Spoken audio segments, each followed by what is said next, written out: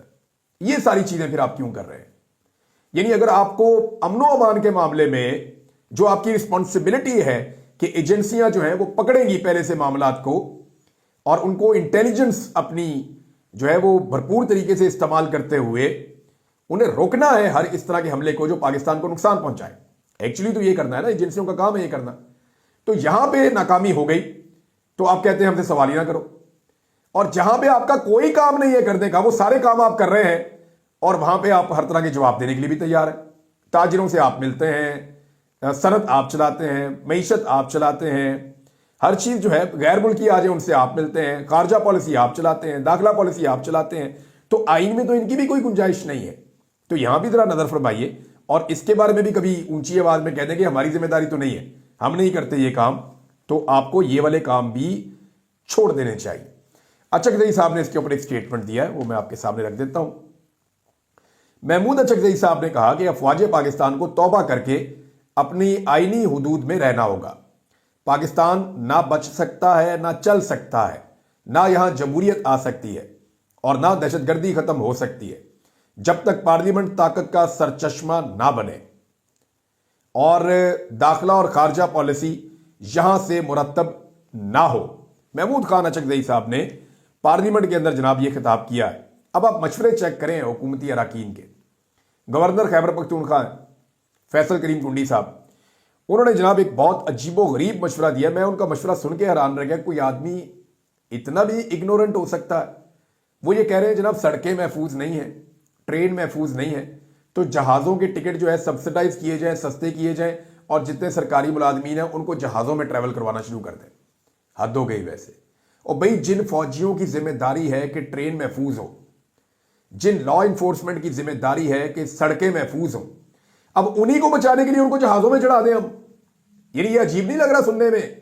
بھئی law enforcement نے لوگوں کے لیے سڑکوں کو اور ٹرینوں کو محفوظ بنانا ہے، اب لا انفورسمنٹ کو بچانے کے لیے لوگوں کے ٹیکس کے پیسے سے ان کو جہازوں میں چڑھا کے بھیجو اور لوگ جائیں بھاڑ میں۔ عجیب و غریب قسم کا سٹیٹمنٹ دیا فیصل کریم ٹنڈی صاحب نے۔ یہ ایک عارضی سولوشن تو ہو سکتا ہے کہ کسی کو منتقل کرنا ہے تو آپ بائی ایئر لے کر چلے جائیں کہ جناب زمین پہ کوئی خطرہ ہے، ایک آدھا دن، 2 دن، 10 دن، لیکن یہ مستقل نہیں ہو سکتا۔ آپ کو آپ کی ٹرین استعمال کرنی ہے، ریٹ آف دا گورنمنٹ آپ کو قائم کرنی ہے، آپ کو آپ کی سڑک استعمال کرنی ہے، ان دہشت گردوں کو منہ توڑ جواب دینا پڑے گا، لیکن فوکس دہشت گردوں کی طرف رکھیں۔ شہباز شریف کے سٹیٹمنٹ سے لگتا ہے کہ پی ٹی آئی کے اوپر کریک ڈاؤن ہونے والا ہے، ایسا فیل ہوتا ہے کہ وہ پی ٹی آئی پہ پی ٹی آئی غلط تو نہیں کہہ رہی، جتنا پی ٹی آئی کو ذلیل کر دیا اتنا تو دہشت گردوں کو کیا ہی نہیں گیا، جتنا پاکستان تحریک انصاف کو مار کوٹ دی گئی ہے، ان کے گھر مسمار کیے گئے ہیں، ان کو ذلیل اور رسوا کیا گیا ہے، ان کی خواتین اور بچوں تک کو اغوا کیا گیا ہے، کیا دہشت گردوں کے ساتھ بھی ایسا سلوک ہوتا ہے؟ تو وہاں پہ ایسا سلوک نہیں ہوتا۔ وزیر دفاع سے الگ سے بھی مطالبہ کیا گیا ہے استعفے کا۔ سلمان اکرم راجہ صاحب نے اور عالیہ حمزہ صاحبہ نے، انہوں نے بڑا کھل کر جواب دیا اس معاملے میں، اور انہوں نے کہا جی جو لوگ شہداء کا مذاق اڑاتے ہیں یا فورسز کا مذاق اڑاتے ہیں وہ غلط ہے، وہ لبادہ اوڑھ کے کچھ لوگ یہ کام کرتے ہیں پی ٹی آئی کا، ان کا ہم سے کوئی تعلق نہیں ہے، لیکن پاکستان تحریک انصاف کی جو جائز تنقید ہے اس کو آپ غلط نہیں کہہ سکتے۔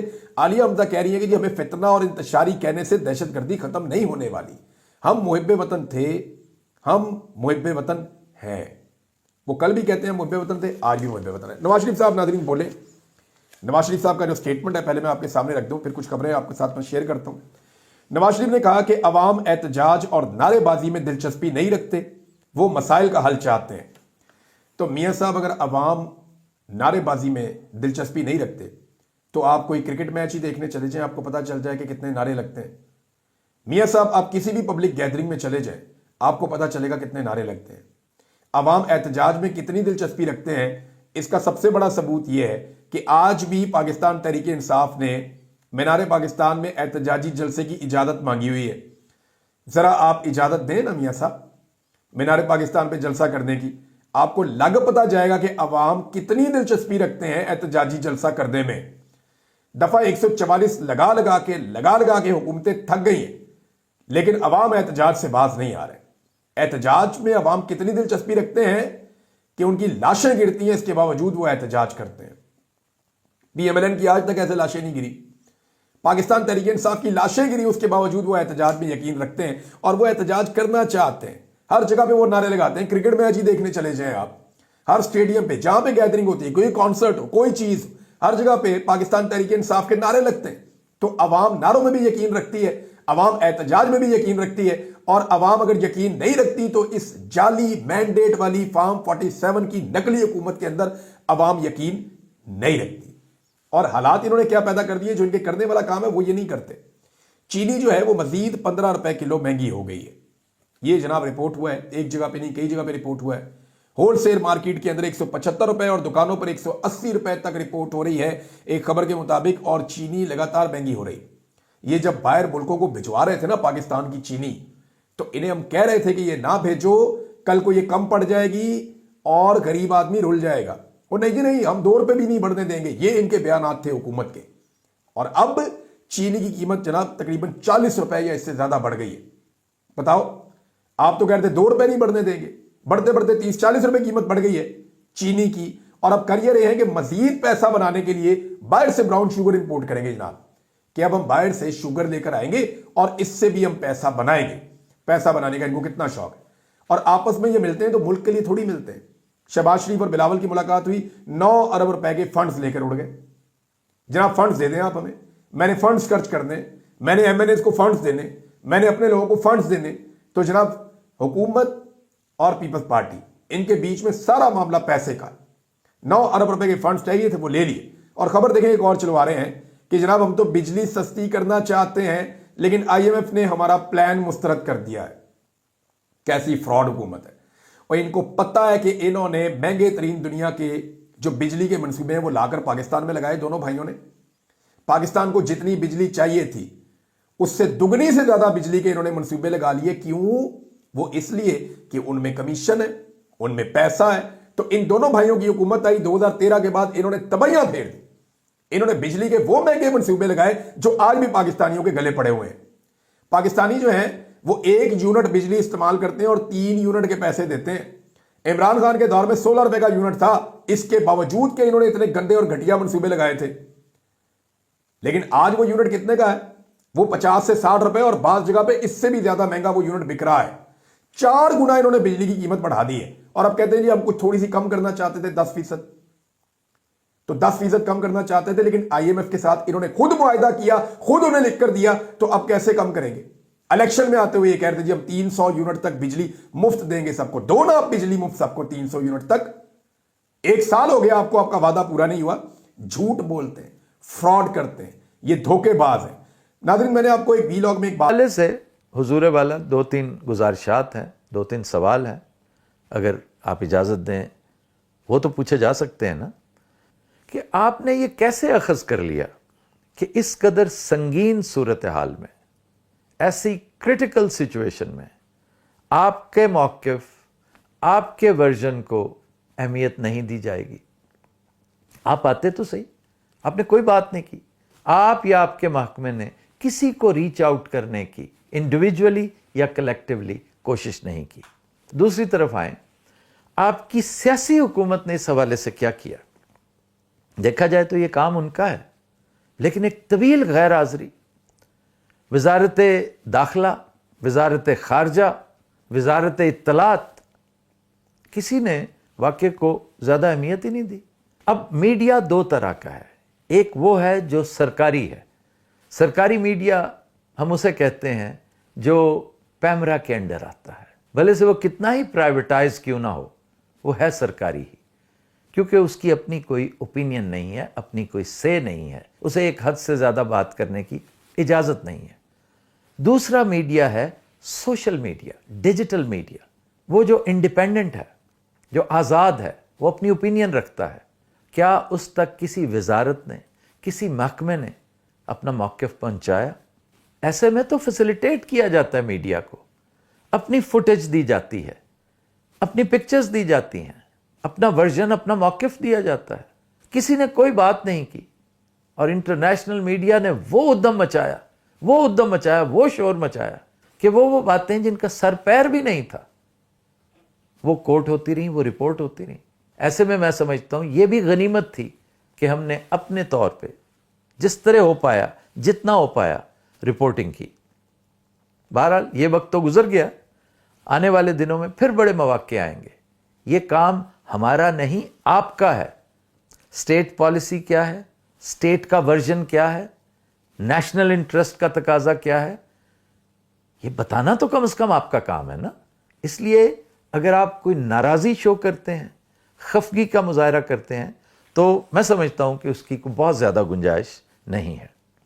مجھے ڈی جی صاحب آپ کی گفتگو میں ڈپریشن کا ایک پہلو بھی صاف نظر آیا, which was quite understandable, کیونکہ واقعہ اتنا اہم تھا, اتنا سنگین تھا, اتنا اندوہناک تھا, اور خاص طور پر جس میں شہادتیں بھی انوالوڈ ہوں, تو سمجھ آتی ہے بات کی. لیکن مجھے محسوس ہوتا ہے, اور میری طرح اور بھی بہت سوں کو بھی محسوس ہوتا ہوگا, کہ آپ کی ڈپریشن کی ایک وجہ شاید یہ بھی تھی کہ پبلک سے وہ سپورٹ نہ حکومت کو میسر تھی, نہ اداروں کو میسر تھی, جو عام طور پر ایسی صورتحال میں ہوا کرتی ہے. اور ہمارے سیاسی حکمران اپنی تمام تر نالائکیوں کو پی ٹی آئی کے کھاتے میں ڈالتے چلے جا رہے ہیں, حالانکہ اس وقت لیڈرشپ کا تقاضا تھا, وقت کی ضرورت تھی کہ سب کو یکجا کیا جاتا. ہم آپ سے کسی راؤنڈ ٹیبل کانفرنس کی دعوت نہیں مانگ رہے سر, کم از کم آپ کا پیغام, آپ کا ورژن, آپ کا نیریٹو ہم تک پہنچتا تو صحیح.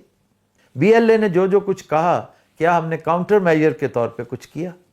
تو ایسی صورتحال میں بڑی قومیں, بڑے لیڈر, بڑی سیاسی جماعتیں, لیکن ان کا بڑی ہونا بہت ضروری ہے سر, ان کا پاپولر ہونا بہت ضروری ہے, ان کا جینون ہونا بہت ضروری ہے.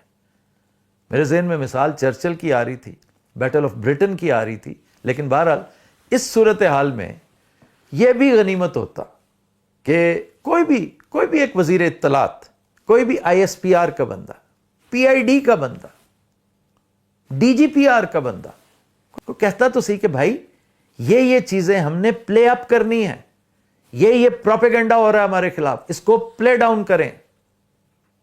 پھر دیکھتے آپ کہ ہم کچھ ڈیلیور کرتے ہیں یا نہیں.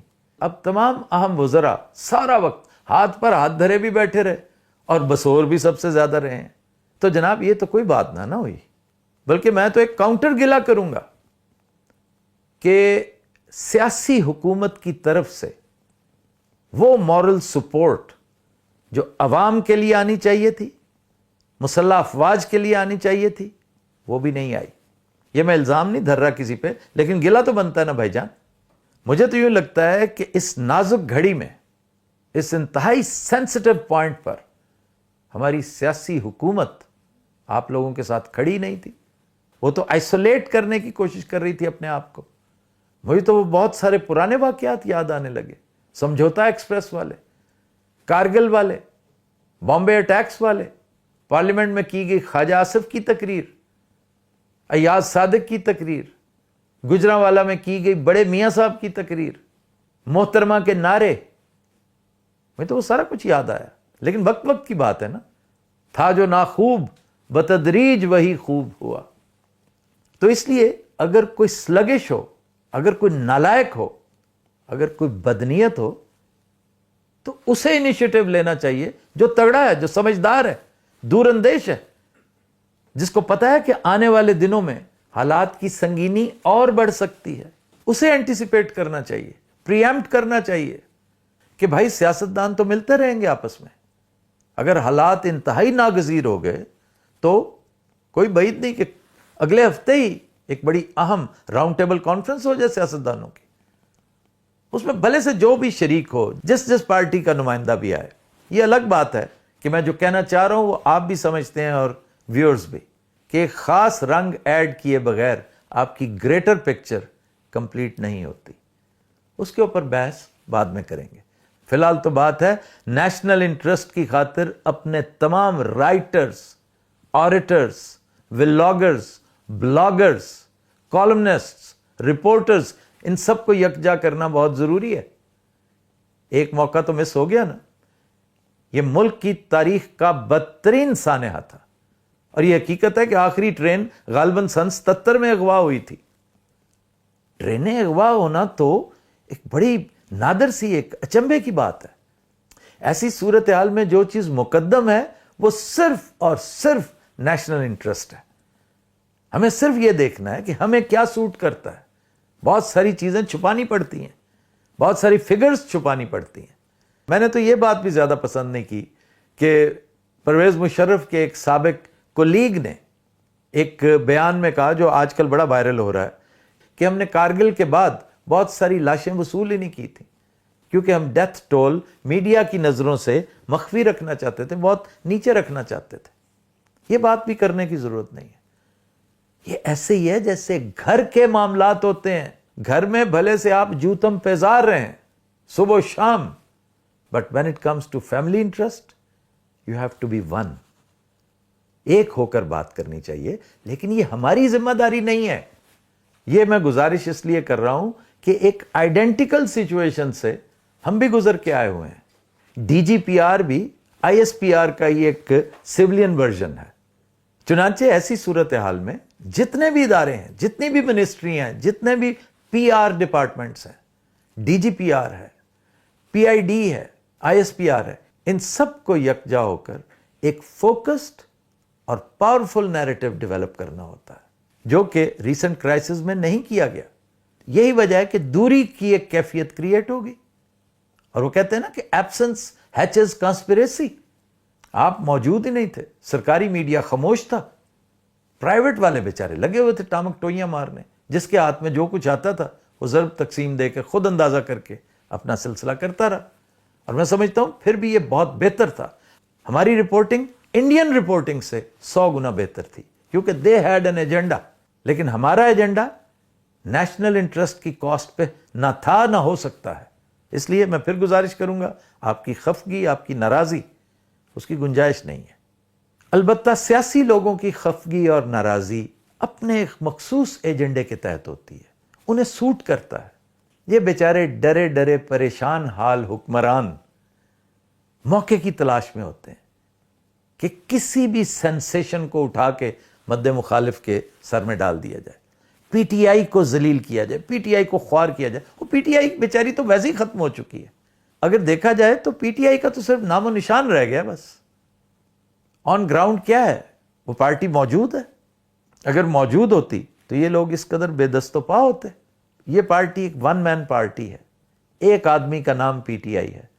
وہ شخص جب تک سلامت ہے یہ پارٹی بھی رہے گی، بھلے سے کسی بھی نام سے رہے۔ لیکن اس وقت پارٹی پالیٹکس سے بہت ابو کی صورتحال کریٹ ہو چکی ہے، اور جو کچھ وزارت خارجہ کے ترجمان نے آج کہا ہے، اس کے بعد تو میں اس معاملے کو بہت دور تک جاتا دیکھ رہا ہوں۔ میری بڑی خواہش تھی کہ میں آج اپنے ویورز کے لیے چند اسٹریٹجک پوائنٹس پہ روشنی ڈالتا، لیکن یہ معاملہ جو ہے نا، یہ زیادہ اہم ہے کہ ہماری قوم کا شرازہ بکھرا ہوا ہے۔ عام حالات میں یہ زیادہ پریشان نہیں کرتا، اس سے صرف نظر کیا جا سکتا ہے۔ یعنی گھر کے زیادہ تر افراد ایک دوسرے سے ناراض ہوں، ایک دوسرے کے ساتھ سپیکنگ ٹرمز پہ بھی نہ ہوں، تو کوئی فرق نہیں پڑتا، گھر چلتے رہتے ہیں۔ لیکن جب گھر پر یلغار ہو جائے تو اس وقت بہت ساری چیزیں تبدیل ہو جاتی ہیں۔ ہماری صورتحال بھی ایگزیکٹلی وہ ہے۔ میری گزارش ہوگی اپنے تمام دوستوں سے، تمام ولاگرز سے، تمام رائٹرز سے، اپنی آریٹری کے جتنے مرضی جھنڈے گاڑیں، لیکن نیشنل انٹرسٹ کو مقدم رکھیں۔ لیکن اس کا یہ مطلب بھی نہیں کہ ایسا فالس نیریٹو، ایسا لاغر، کمزور اور مریل نیریٹو جو اپنی ٹانگوں پہ کھڑا ہی نہ ہو سکے، اس کو پروموٹ کریں، اس کی ترویج کریں۔ یہ بھی نہیں ہو سکتا۔ تو بین رکھیں، جھوٹ کو حد الوسع اوائڈ کریں، لیکن بعض اوقات لب کشائی بہت ضروری ہوتی ہے۔ ہاتھ ہولا رکھیں، حد سے تجاوز مت کریں، ایسے فگرز، ایسے سٹیٹسٹکس ہرگز مت دیں جو زمینی حقائق کے ساتھ لگا ہی نہ کھائیں۔ اس کا نقصان کیا ہوگا؟ لوگ آپ کی جینوئن بات بھی ماننے سے انکار کر دیں گے۔ ہم سب ولاگرز، کم از کم میں اپنی اور اپنے ہم خیال دوستوں کی بات کر رہا ہوں، دیٹ ڈز ناٹ مین کہ ایوری بڈی، لیکن ماشاءاللہ ایک بڑا تگڑا کلسٹر ہے رائٹرز کا, ولاگرز کا, جس کو میں ریپرزینٹ کرتا ہوں, ہم بڑی شدت کے ساتھ مذمت کرتے ہیں ہر طرح کی ٹیررزم, ہر طرح کی دہشت گردی کی. لیکن سوال پوچھنا تو بنتا ہے نا. یہ تو نہیں ہو سکتا نا کہ ہم مذمت ہی کرتے رہیں, سوال نہ کریں. ہمارے سوالات اپنی جگہ موجود ہیں, ان کو اوائڈ نہیں کیا جا سکتا. آپ بھلے سے جواب نہ دیں لیکن سوال تو ہونے دیں نا. چنانچہ سب سے اہم سوال یہ ہے کہ ہم نے اس سچویشن کو پریمپٹ کیوں نہیں کیا. ہماری سیاسی حکومتوں نے, provincial as well as federal government, یہ کیا کرتی رہی ہیں اتنی دیر. ہمارے خفیہ ادارے جو بڑے کایاں ہیں, بڑی عقابی نظر رکھتے ہیں, ان کی نظروں سے کیسے اوجھل رہ گیا یہ سارا کچھ. اتنا بڑا واقعہ, یہ کسی بس کو یا ٹرک کو روکنا نہیں تھا, ایک پوری ٹرین جس پر 450 لوگ بیٹھے ہوئے ہیں. اس سے اور کچھ ہو نہ ہو, ہمارے امپریشن کو, ہماری سیکیورٹی کی پرسپشن کو ناقابل تلافی نقصان پہنچا ہے. تو بھائی جان, اگر ہم یہ بات کرتے ہیں تو دیٹ ڈز ناٹ مین کہ ہم تنقید کر رہے ہیں, ہم تنقیص کر رہے ہیں, ہم نقائص نکال رہے ہیں. اس کا مطلب یہ ہے کہ کچھ تھوڑی بہت اکاؤنٹیبلٹی ہونی چاہیے, لوگوں سے پوچھ پرتیت ہونی چاہیے. کون اس وقت کہاں تھا, کس حال میں تھا, ایسا ہوا ہے تو کیوں ہوا ہے, آئندہ ہونے کے امکانات کیا ہیں. اور آئندہ کے حوالے سے میں بار بار کہہ رہا ہوں کہ ہمیں بہت کچھ اینٹیسپیٹ کرنا پڑے گا. ہم میں سے بہت سو کی سوچ اور توقع سے بھی زیادہ. میرے ویورز کو یاد ہوگا کہ ابھی چند دن پہلے میں ایگزیکٹلی یہی بات کہہ رہا تھا, ایگزیکٹلی یہی بات. اب دیکھیے, ہم نے انڈین انوالومنٹ کو پروو بھی کر دیا اور اس کو نامینیٹ بھی کر دیا. اب اس کا ایک ری ایکشن ہوگا. اب انڈیا کی طرف سے کیا آتا ہے وہ تو الگ رکھیں, لیکن یہ پوری سچویشن بھی تو وائرل ہوگی. اگر یہاں پر بی ایل اے اس طرح کی حرکتیں کر رہی ہے تو مقبوضہ کشمیر میں کیا کوئی انڈر گراؤنڈ موومنٹ نہیں ہے, وہ کوئی انیشیٹو نہیں لے سکتی. میزورام میں کوئی واقعہ نہیں ہو سکتا, آگے بے شمار ایکٹیویٹیز ہوتی رہتی ہیں. ایسی صورتحال کا ایک انتہائی ڈینجرس اور سینسیشنل تلازمہ ہوتا ہے فالس فلیگ آپریشن. غزالاں تم تو واقف ہو, یہ کوئی پہلی دفعہ نہیں ہوا, ہم تو اکثر وکٹم رہے ہیں اس کا. اسی طرح کی باتیں ہمارے بارے میں بھی لوگ کرتے ہیں, لیکن میں تو اپنی بات کروں گا کہ یس, یہ آنکھوں دیکھی بات ہے کہ ہم وکٹم رہے ہیں اس کا. مقبوضہ کشمیر میں ہونے والے بے شمار واقعات ایسے ہیں کہ جن کی ایک ایک چیز سے فالس فلیگ کی بو آتی ہے. تو ایسی سچویشن بھی کریٹ ہو سکتی ہے. ہاکس کے ساتھ بھرا پڑا ہے یہ جنگل, بہت تھوڑی ڈوز ہیں, ڈوز بھی کیا کمریاں ہیں چھوٹی چھوٹی, اور نکار خانے میں طوطی کی آواز کوئی نہیں سنتا.